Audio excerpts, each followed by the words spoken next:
गुरुकुल में आपका स्वागत है। आज हम डिस्कशन करेंगे क्लास 12 के चैप्टर 1 की शीत युद्ध का दौर। इसका बैकग्राउंड सिनेरियो मैंने आपको पहले ही समझा दिया था कि शीत युद्ध होता क्या है। शीत युद्ध हम कोल्ड वार को कहते हैं इंग्लिश में। जब द्वितीय विश्व युद्ध समाप्त होता है तो उसके पश्चात हम देखते हैं कि विश्व कैसे बदला, क्या हुआ। तो शीत युद्ध का दौर इस चैप्टर में हम इसी के बारे में डिस्कशन करेंगे। तो गाइज बेस्ट ये रहेगा कि आप एक नोटबुक और एक पेन लेके साथ बैठें, क्योंकि मैंने कुछ नोट्स समराइज कर दिए हैं ताकि आप उनको लिख सकें और काफ़ी आपके ये हेल्पफुल होंगे। तो करते हैं शुरुआत। शीत युद्ध। शीत युद्ध का अर्थ होता है जब दो या दो से अधिक देशों के बीच एक ऐसी स्थिति बन जाए कि लगे युद्ध होकर रहेगा, परंतु वास्तव में कोई युद्ध ना हो। इसमें युद्ध की पूरी संभावना रहती है। युद्ध की आशंका, डर, तनाव, संघर्ष जारी रहता है, लेकिन युद्ध नहीं होता।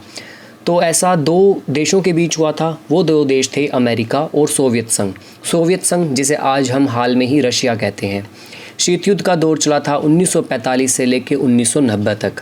द्वितीय विश्व युद्ध के बाद से अब तक की वैश्विक घटनाओं का अध्ययन ही समकालीन विश्व राजनीति के विषय है। यानी जो सेकेंड वर्ल्ड वार के बारे में बाद में हम जो भी विश्व की घटनाओं का अध्ययन करते हैं उसे समकालीन विश्व राजनीति कहते हैं। तो आइए हम देखते हैं कि शीत युद्ध की शुरुआत कैसे हुई। तो द्वितीय विश्व युद्ध के समाप्ति के बाद ही शीत युद्ध की शुरुआत हो गई थी। शीत युद्ध का अंत। शीत युद्ध का अंत क्यूबा का मिसाइल संकट शीत युद्ध का अंत था, लेकिन इसका प्रमुख कारण सोवियत संघ का विघटन माना जाता है। शीत युद्ध के क्या कारण थे, क्यों हुआ ये युद्ध? तो कोल्ड वॉर या फिर शीत युद्ध के कारण के लिए हम 5 मुख्य रूप से रख सकते हैं। तो पहला, अमेरिका और सोवियत संघ का महाशक्ति बनने की होड़ में एक दूसरे के मुकाबले खड़ा होना शीत युद्ध का कारण बना। यानी जैसे ही द्वितीय विश्व युद्ध खत्म हुआ, विश्व में सिर्फ 2 सुपर पावर बची, अमेरिका और सोवियत संघ, और दोनों आपस में कंपटीशन करने लगे कि कौन ज़्यादा ताकतवर बनता है। दूसरा कारण, परमाणु बम से होने वाली विध्वंस की मार झेलना किसी भी राष्ट्र के बस की बात नहीं थी, क्योंकि आपको पता है द्वितीय विश्व युद्ध की समाप्ति का मुख्य कारण था हिरोशिमा और नागासाकी पर परमाणु बम गिराए जाना अमेरिका के द्वारा। तो फिर कोई भी नहीं चाहता था कि फिर से परमाणु बम हो, इसलिए शीत युद्ध फिर शुरू हुआ। तीसरा, दोनों महाशक्तियां परमाणु हथियारों से संपन्न थी। उनके पास इतनी क्षमता के परमाणु हथियार हो कि वे एक दूसरे को असहनीय क्षति पहुंचा सकते हैं। तो ऐसे में दोनों को रक्त रंजित युद्ध होने की संभावना कम रह जाती थी। चौथा पॉइंट, एक दूसरे के उकसावे के बावजूद कोई भी राष्ट्र अपने नागरिकों पर युद्ध की मार नहीं देखना चाहता था। फिफ्थ पॉइंट, दोनों राष्ट्रों के बीच गहन प्रतिद्वंद्विता। इसका अर्थ है दोनों राष्ट्र एक दूसरे में काफ़ी कॉम्पिटिट कर रहे थे कि कौन आगे जाएगा, कौन पीछे रहेगा। शीत युद्ध क्या एक विचारधारा की लड़ाई था? तो हम कहेंगे अमेरिका और सोवियत संघ के बीच विचारधाराओं की लड़ाई से तात्पर्य है कि दुनिया में आर्थिक सामाजिक जीवन को सूत्रबद्ध करने का सबसे अच्छा सिद्धांत कौन सा है। तो अमेरिका मानता था पूंजीवादी अर्थव्यवस्था को, जो दुनिया के लिए बेहतर है, और सोवियत संघ मानता था समाजवादी साम्यवादी अर्थव्यवस्था को। पूंजीवाद क्या होता है? इसमें सरकार का हस्तक्षेप कम होता है, व्यापार अधिक होता है, सभी कुछ निजी व्यवस्था होती है। समाजवाद कहता है कि सारी व्यवस्था सरकार के हाथ में होती है, निजी व्यवस्था का विरोध होता है। अर्थात पूंजीवाद का मालिक था अमेरिका और समाजवाद का मालिक था यूएसएसआर यानी सोवियत संघ। प्रथम विश्व युद्ध चला 1914 से लेकर 1918 तक, 1918 टू 1914 तक। द्वितीय विश्व युद्ध सेकेंड वर्ल्ड वॉर चलता है 1939 से लेकर 1945 तक। तो द्वितीय विश्व युद्ध में 2 गुट थे, आपको ये पता होना चाहिए। गुट मतलब जब द्वितीय सेकेंड वर्ल्ड वार हुआ था तो 2 देशों के बीच में लड़ाइयाँ हुई थी, जिसमें थे एक गुट था मित्र राष्ट्र, दूसरा धुरी राष्ट्र। मित्र राष्ट्र में आपके सोवियत संघ, फ्रांस, ब्रिटेन, अमेरिका थे, और धुरी राष्ट्र में जर्मनी, जापान और इटली। द्वितीय विश्व युद्ध का अंत कैसे हुआ? तो द्वितीय विश्व युद्ध का अंत अगस्त 1945 में अमेरिका ने जापान के 2 शहर हिरोशिमा और नागासाकी पर परमाणु बम गिराए, तो जापान को घुटने टेकने पड़े। इसके बाद दूसरे विश्व युद्ध का अंत हुआ। तो आपके 1 नंबर या 2 नंबर के क्वेश्चंस काफ़ी ज़्यादा बनते हैं 12th के अंदर, और आपके बुक से बाहर कुछ भी नहीं आता। तो मैंने इंपॉर्टेंट नोट्स सभी डाल दिए हैं इसके अंदर। तो आपसे ये भी पूछे जा सकते हैं कि द्वितीय विश्व युद्ध के अंदर जो बम यूज किए थे, एटम बम, उनके नाम क्या थे?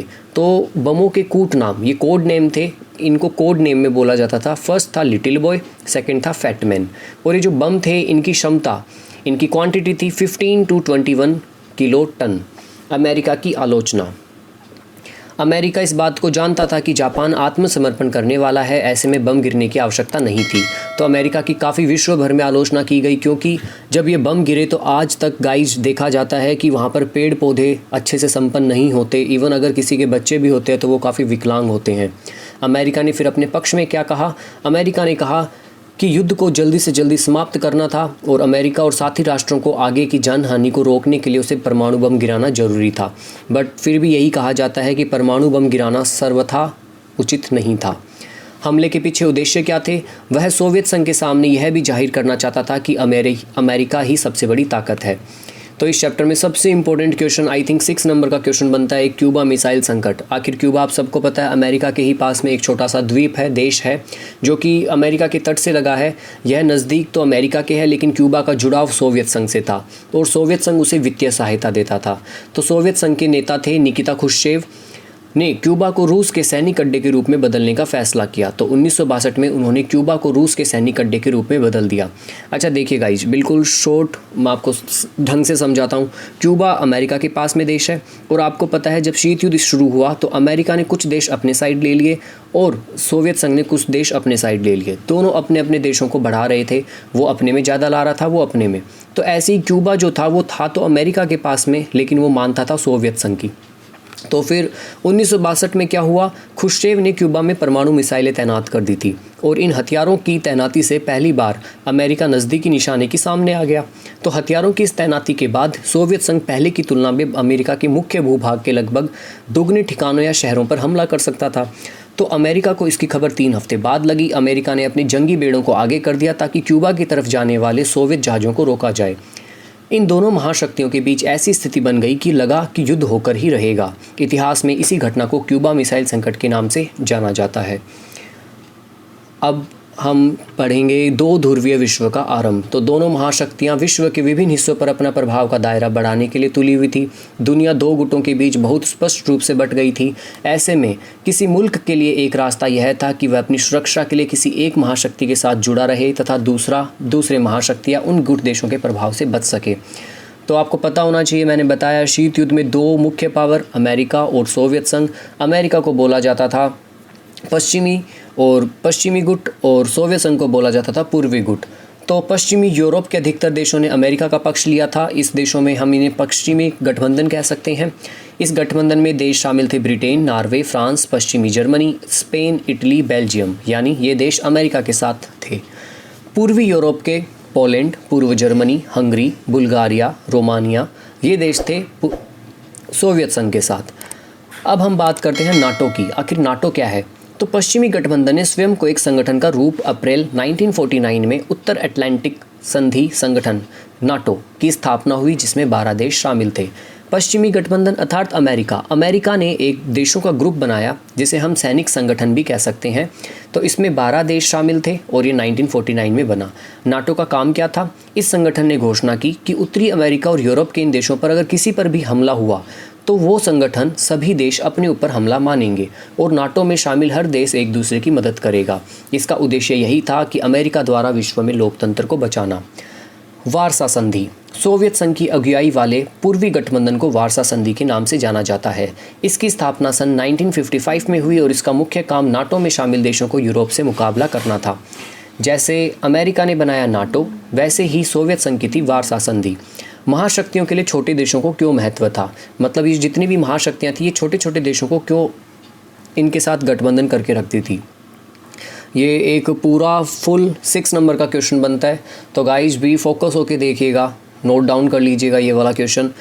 महाशक्तियों के लिए छोटे देश इसलिए महत्व थे क्योंकि महत्वपूर्ण संसाधन जैसे तेल और खनिज के लिए भू क्षेत्र, ताकि यहाँ से महाशक्तियाँ अपने हथियारों और सेना का संचालन कर सके, सैनिक ठिकाने जहाँ से महाशक्तियाँ एक दूसरे की जासूसी कर सके, आर्थिक मदद जिसमें गठबंधन में शामिल बहुत से छोटे छोटे देश सैन्य खर्च वहन करने में मददगार हो सकते थे। विचारधारा, गुटों में शामिल देशों की निष्ठा से यह संकेत मिलता था कि महाशक्तियाँ विचारों का पारस्परिक युद्ध जीत रही है। गुट में शामिल हो रहे देशों के आधार पर वे सोच सकते थे कि उदारवादी लोकतंत्र और पूंजीवादी समाजवादी और साम्यवाद से कहीं बेहतर है। तो यह कारण थे महाशक्तियों के लिए छोटे देशों का। अब हम पढ़ते हैं कि शीत युद्ध के क्या परिणाम निकले। तो गुट निरपेक्ष देशों का जन्म हुआ। अनेक खूनी लड़ाइयों के बावजूद तीसरे विश्व युद्ध टल गया।